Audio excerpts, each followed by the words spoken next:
Keluarga Nabi Muhammad SAW setelah Nabi Muhammad meninggal dunia, mereka pindah ke banyak tempat. Ada beberapa yang pindah ke Mesir, tempat saya. Ada beberapa yang pindah ke Yaman. Dan dari Yaman ada beberapa yang pindah ke Indonesia juga. Jadi sampai hari ini masih ada keturunan Nabi Muhammad SAW. Berarti di Indonesia juga masih ada ya? Insya Allah masih ada. Insya Allah masih ada. Betul. Bismillahirrahmanirrahim. Assalamualaikum warahmatullahi wabarakatuh. Alhamdulillahirabbil alamin wa bihi nasta'inu ala umuri dunya waddin. Shalatu wassalamu ala asyrafil anbiya'i wal mursalin wa ala alihi wa sahbihi ajma'in. Amma ba'du, la haula wala quwwata illa billahil aliyyil azim. Terkait masalah nasab, apakah ada keturunan Nabi Muhammad sallallahu alaihi wasallam yang dari Indonesia? Berikut dari keterangan Syekh Muhammad Al-Furi, dan ini saya ambil dari channelnya Mas Fajar Aditya. Semoga beliau-beliau ini selalu dalam lindungan Allah dan berikan umur yang panjang. Oke, simak terus video ini dan bagaimana kita menyikapi tentang polemik nasab Alawi yang ada di Indonesia ini. Oke, simak terus video ini. Nah, Syekh itu kan dari Mesir gitu ya.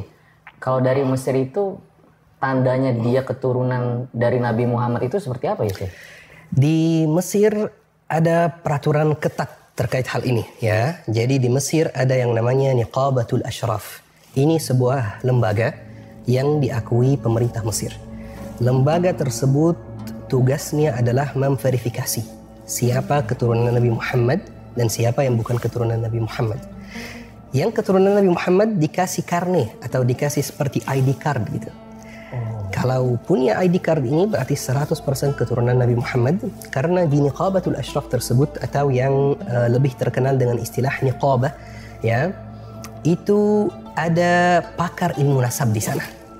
Jadi kalau ada orang yang mau cek nasabnya, mereka cek itu silsilahnya ke siapa sampai ratusan bahkan ribuan tahun yang lalu.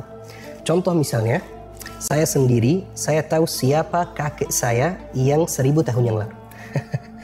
Serius tuh, Syekh? Serius, saya tahu namanya, kerjanya apa, pindah dari mana, istrinya berapa, anaknya berapa. Saya tahu semuanya, semua informasi itu. Terus informasi itu kayak diwariskan gitu. Jadi ayah saya ceritakan itu kepada saya. Nanti saya ceritakan kepada anak saya dan seterusnya, seperti itu. Iya, saya juga sering dengar ya, kayak di Mesir, Yaman, anak-anak kecil itu tahu tuh leluhurnya gitu ya. Betul sekali. Kalau menurut saya sendiri, apa sih manfaat ketika kita mengetahui leluhur kita gitu? Baik, itu sebenarnya ada dua manfaat gitu ya. Manfaat yang pertama, manfaat sosial, supaya tidak ada yang berani mengaku keturunan A padahal dia bukan keturunan A. Makanya muncul pentingnya yang namanya pakar ilmu nasab, supaya kalau ada yang mengaku dari suatu keturunan, langsung dipanggil pakarnya. Ini benar nggak dari keturunan A? Gitu. Ini manfaat yang pertama. Manfaat yang kedua lebih ke tradisi, ya. Jadi kan setiap tempat itu ada tradisinya, ya. Budaya ya. Budayanya betul. Di negara Arab secara umum, khususnya di Yaman dan Arab Saudi, itu terkenal sekali budaya nasab itu. Jadi itu lebih ke tradisi seperti itu. Dan sampai hari ini di setiap suku di Mesir, Arab Saudi, Yaman, itu ada pakar ilmu nasabnya. Terus kalau ada perselisihan tentang nasab, langsung dipanggil dan ditanya. Pakar ilmu nasab itu lebih keren lagi. Tahu nasab semua sukunya sampai Nabi Ibrahim. Ya, jadi jauh sekali. Jadi memang sudah ada ya. Betul. Terorganisir gitu ya. Sangat-sangat terorganisir. Tapi Syekh, kita boleh nggak dalam agama meragukan nasab seseorang? Masya Allah, ini pertanyaan yang bagus sekali. Dalam agama, meragukan nasab seseorang itu boleh dalam satu kondisi saja. Diragukan oleh hakim. Selain itu, kita tidak diperbolehkan untuk meragukan nasab seseorang. Rasulullah sallallahu alaihi wasallam bersabda, "Man idda'a ila ghairi abihi wa huwa ya'lamu annahu ghairu abihi fal jannatu 'alaihi haram." Barang siapa yang mengaku ke selain ayahnya dan dia tahu bahwa dia bukan ayahnya, ancamannya apa? Ancamannya diharamkan surga baginya. Jadi Rasulullah membuat batasan. Tidak boleh mengaku ke selain ayah kita, dan di waktu yang sama tidak boleh meragukan nasab orang lain. Bahkan ada satu hadis lain dari Rasulullah SAW bahwa di akhir zaman bakal muncul dua peristiwa yang merupakan kekufuran. Peristiwa yang pertama, orang yang teriak-teriak depan kuburan karena sedih ada yang meninggal dunia. Itu peristiwa yang pertama. Peristiwa yang kedua, saling meragukan nasab, kata Nabi Muhammad SAW. Jadi memang Nabi Muhammad SAW sudah kasih kita kabar bahwa di akhir zaman bakal muncul peristiwa-peristiwa seperti itu, saling meragukan nasab. Berarti kita tidak boleh meragukan nasab seseorang ya? Betul sekali, tidak boleh meragukan nasab seseorang, sebagaimana tidak boleh ada orang yang mengaku kepada selain ayahnya atau kakeknya. Jadi dua-duanya tidak boleh gitu. Meragukan nasab seseorang tanpa adanya perintah dari hakim itu tidak diperbolehkan. Kenapa? Karena kalau kita buka pintu tersebut, nanti bakal ada kekacauan yang luar biasa ya. Nanti tiba-tiba ada orang yang ketuk pintu saya, Anda bukan Anda bukan anak kandung dari ayah yang ada di akta kelahiran itu. Nanti nggak ada aturannya lagi gitu. Seperti itu. Makanya yang diperbolehkan meragukan nasab adalah hakim dengan dengan syarat-syarat tertentu seperti itu. Karena itu termasuk caci maki juga ya? Betul sekali, betul sekali. Ini caci maki dari banyak segi gitu ya. Yani kalau ada orang yang kita tuduh nasabnya tidak tersambung pada kakeknya, itu kayak secara tidak langsung kita menuduh kakeknya atau ibu-ibunya itu dengan tuduhan yang keji gitu, dengan tuduhan yang kurang bagus gitu, seperti itu. Tapi bagaimana sih ketika misalnya ada seseorang yang memasukkan nasabnya gitu? Karena kita juga sering dengar di berita gitu ya. Betul. Ada tentang Habib-Habib palsu nih, seperti di berita berikutnya. Betul. Nah ini sih, misalnya kasus pemalsuan sertifikat keturunan Habib gitu ya. Betul. Nah, kalau seperti itu bagaimana sikap kita gitu sih? Baik, saya mau kasih satu contoh. Ya. Pernah nggak ada orang yang memalsukan akta kelahirannya? Pernah pasti pernah ya. Itu tidak berarti semua akta kelahiran yang ada di Dukcapil palsu semua. Betul kan? Sama seperti itu juga. Kalau ada orang yang mau terhormat atau mau menjadi orang terhormat di komunitasnya, jadi dia memalsukan nasabnya dan dia mengaku keturunan Nabi Muhammad SAW, maka dia harus ditindak. Harus ditindak.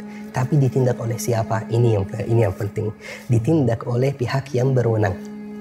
Dalam kondisi ini pihak yang berwenang itu satu, yaitu niqabah atau yang setara dengan niqabah di Indonesia, yang namanya Rabithah Alawiyah.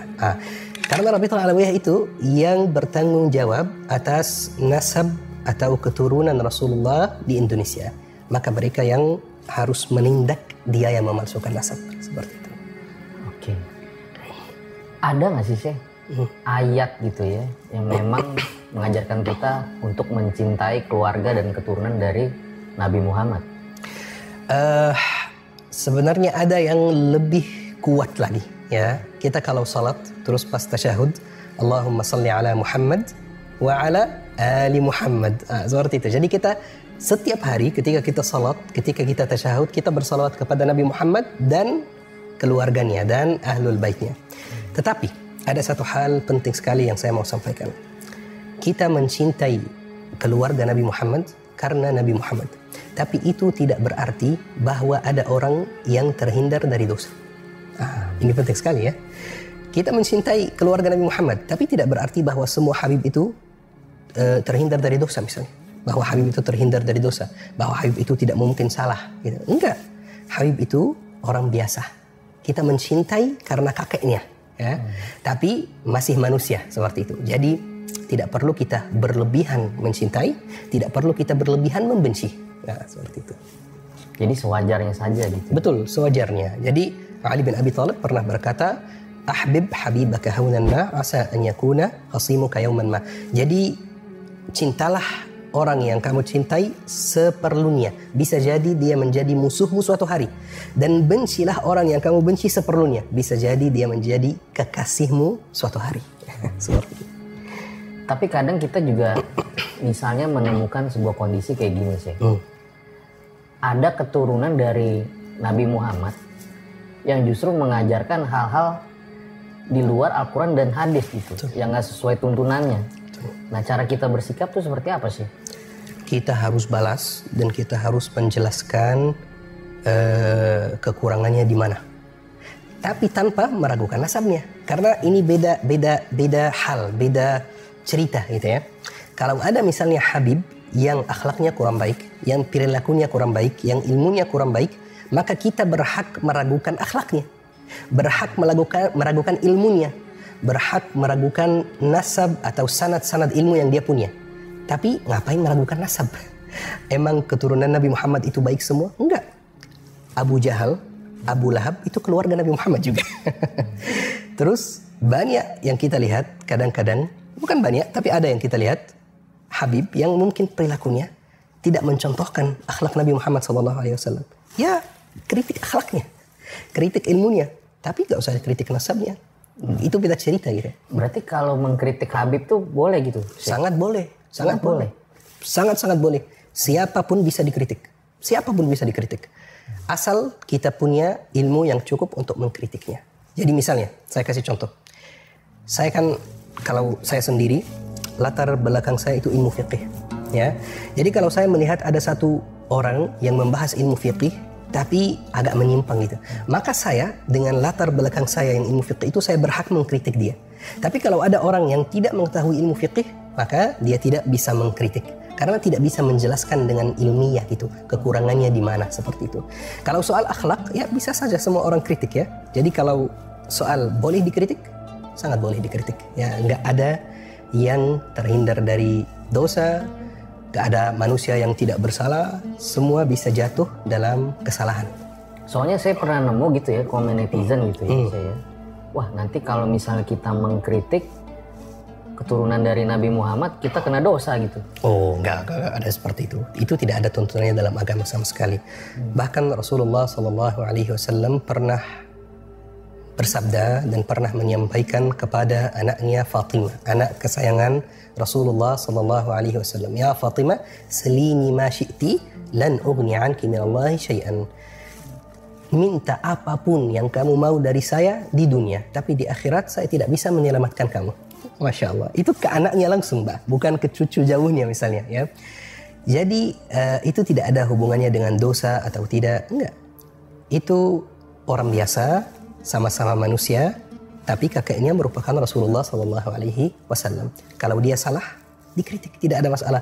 Kalau dia melakukan kesalahan dari segi hukum, dihukum, tidak ada masalah, seperti itu.